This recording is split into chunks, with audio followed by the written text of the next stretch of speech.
एक तरफ़ा इतिहास जो लोगों को हमारे देश में बताया गया, पढ़ाया गया है, वो हमारे जो देश की जो बड़ा सांस्कृतिक इतिहास रहा है हमारे देश का, उसके साथ मुझे लगता है बेईमानी है और हमारे देश के खुद के लोगों के साथ बेईमानी हुई है। क्योंकि कई बच्चे तो पढ़ के निकल गए, जो वो पढ़ गया वो कैसे बदलाव होगा? मैं योगी आदित्यनाथ को एक बहुत ही सशक्त और बहुत ही बेहतर मैं उनको नेता के रूप में देखती हूँ और मुझे लगता है कि बहुत सही फैसला है क्योंकि ये हमारे देश के जो नागरिक हैं, जो बच्चे हैं। 11th की क्लास में भी पढ़ाया जाता है इस्लाम का उदय, उसको भी बदला गया है, हटाया गया है।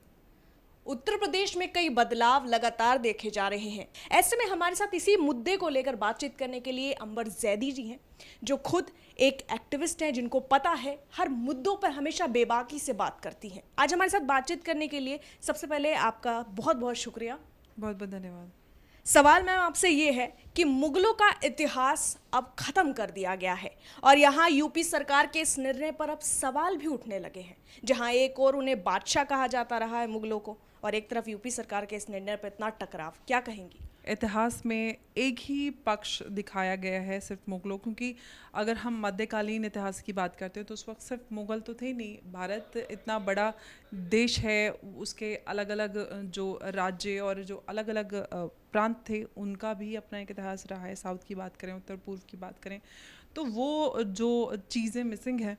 उनको करेक्ट करके, उनको शामिल करके नए चैप्टर्स वापस शामिल किए जाएंगे और ये सिर्फ और सिर्फ कुछ समय के लिए होल्ड किया गया है। हालांकि सवाल ये है कि मुगलों के इतिहास को अगर ज़रा बदलाव किया जा रहा है और किताबों में दूसरे ढंग से दिखाया जा रहा है, तो कुछ चुनिंदा लोगों को तकलीफ क्यों हो रही है? देखिए, वही बात मैंने आपसे कही थी। अब ये बात अलग है कि एनसीईआरटी का फ़ैसला है या किसी का भी फ़ैसला है, और ये फ़ैसला मैंने ये नहीं कहा कि परमानेंट है, ये सिर्फ थोड़े समय के लिए और उन चीज़ों में बदलाव करके एक बेहतर जो सही हिस्ट्री है, जो सही जानकारी है, वो बच्चों तक पहुंचाएगी। ये एनसीईआरटी की तरफ से फ़ैसला लिया गया है और मुझे लगता है कि बहुत सही फ़ैसला है क्योंकि ये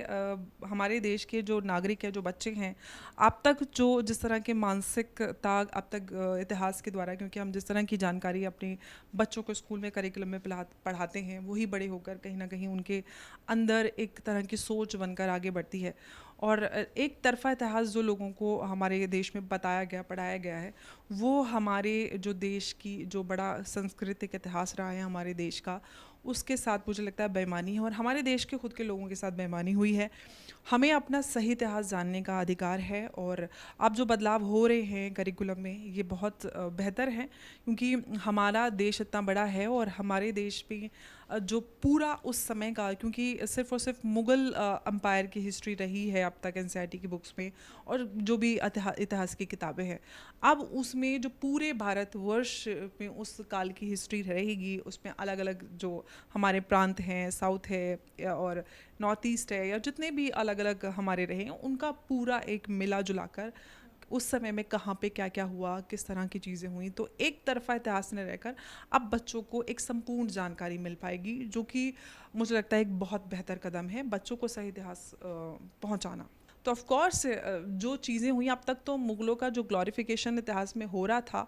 अब दोनों तरफ की बातें होंगी कि मुग़लों ने क्या किया भारत के लोगों के साथ, भारत के जो राजा थे उनके साथ, महाराजाओं के साथ जो युद्ध हुए, कहाँ कहाँ पर क्या हुआ, तो दोनों तरफ का जो सच है अब वो लोगों को एक दोनों तरफ की जानकारी बच्चों तक पहुंचाई जाएगी, जो कि एक सही निर्णय है। लोगों की तरफ से ये भी सवाल उठ रहे हैं कि ताजमहल, चाहे लाल किला अगर आप देखें तो यहाँ मुगलों ने बनवाया, और आप उस इतिहास को कैसे बदल सकते हैं? और लगातार ये बार बार हो रहा है कि योगी सरकार की मानसिकता ही है कि यहाँ पे इस्लाम को जो है वो हटाया जाए या फिर उनको दबाया जाए, क्योंकि 11th की क्लास में भी पढ़ाया जाता है इस्लाम का उदय, उसको भी बदला गया है, हटाया गया है। वही तो मैंने कहा है कि सही शब्द और सही जानकारी के साथ अब इतिहास के जो चैप्टर्स हैं वो जोड़े जाएंगे। बहुत सारी चीज़ें ऐसी हैं जो कि जिनके चाहे शब्द हों या जिस तरह से उनको चैप्टर्स के अंदर डाला गया था, वो सारी चीज़ें बदलाव करके एक बैलेंस्ड हिस्ट्री लोगों तक सही जानकारी पहुंचाई जाएगी। उसमें चाहे इस्लाम का उदय हो, अब मुग़ल अम्पायर उस वक्त रहा, मध्यकालीन जो हमारे इतिहास है उसमें मुग़ल की बात होगी, और जो हमारे राजा महाराजा रहे उनके बीच क्या क्या चीज़ें रहीं, उन्होंने क्या क्या किया, वो सारी चीज़ें लोगों तक पहुँचेगी। तो वही एनसीईआरटी की तरफ से ये जो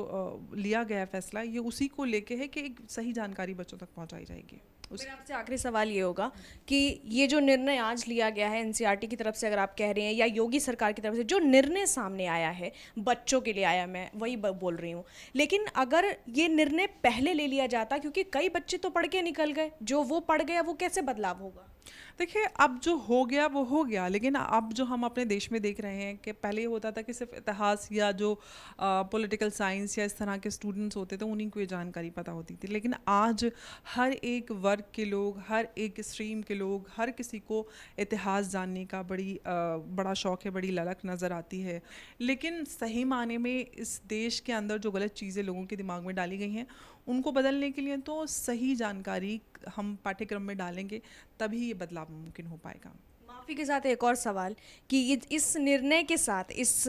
जो फैसला लिया गया है मुगलों के इतिहास को हटाना हो, चाहे तमाम जो चैप्टर्स बदले गए हैं, इस पूरे प्रकरण में योगी सरकार को गलत ठहराना कहाँ तक सही है, और आपके विचार से योगी आदित्यनाथ को लेकर आप क्या सोचती हैं? मैं योगी आदित्यनाथ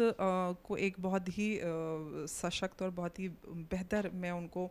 नेता के रूप में देखती हूँ। जिस तरह से उत्तर प्रदेश में उन्होंने काम किया है, और उत्तर प्रदेश क्या, मुझे लगता है पूरे देश में आने वाले समय में वो अच्छा काम करेंगे। और जिस तरह से उन्होंने उत्तर प्रदेश की काया पलट की है, ख़ास तौर से उत्तर प्रदेश में जो न्याय व्यवस्था और जो कानून व्यवस्था थी, एक बड़ा मुद्दा थी, और ये सबसे बड़ा जो अभी पिछले चुनाव रहे उसमें उनके लिए एक बहुत बड़ा पॉइंट रही, जो उनके लिए जीत हासिल कराने के लिए वापस एक बार, क्योंकि पहली बार इतिहास में योगी जी